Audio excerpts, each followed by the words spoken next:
بسم اللہ الرحمن الرحیم۔ بلوچستان کے غیور بھائیوں، کوئٹہ کے بہادر شہریوں، میرے جوانوں، میرے بزرگوں، میری بہنوں اور بھائیوں، آپ کو نواز شریف کا سلام۔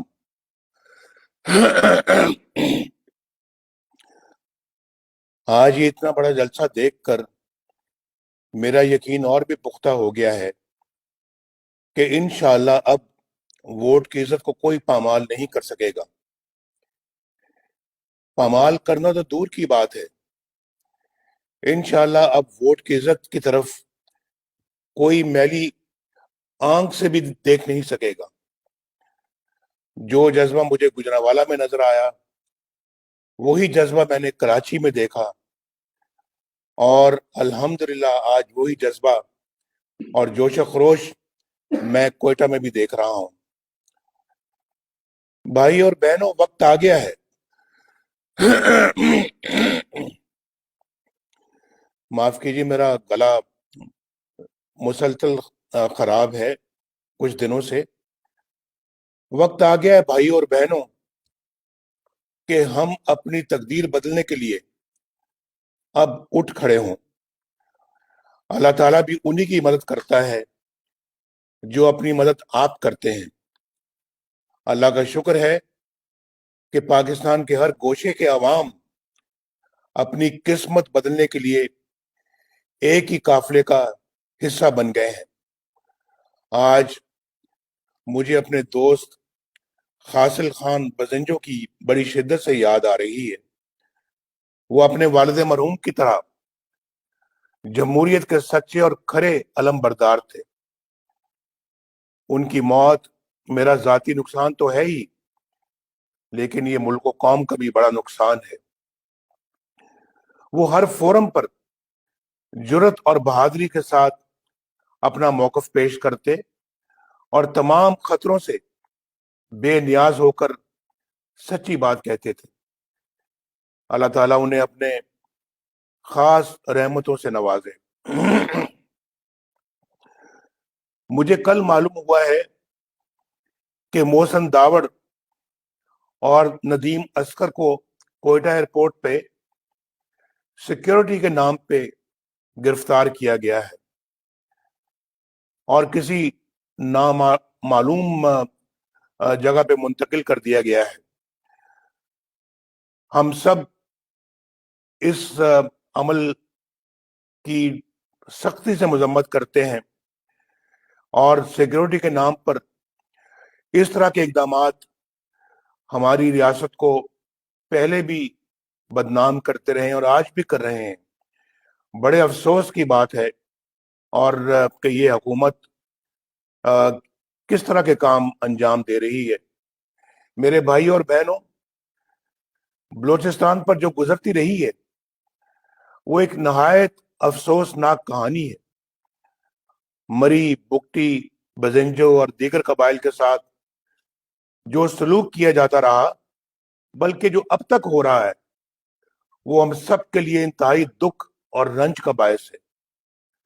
غداری کا لیبل ہر اس شخص کے ماتھے پر چسپاں کر دیا گیا جس نے سر اٹھا کر بات کرنے کی کوشش کی، جس نے ظلم و ستم کے خلاف احتجاج کیا، اور جس نے آزاد قوم کا، آزاد شہری ہونے کا حوصلہ کیا۔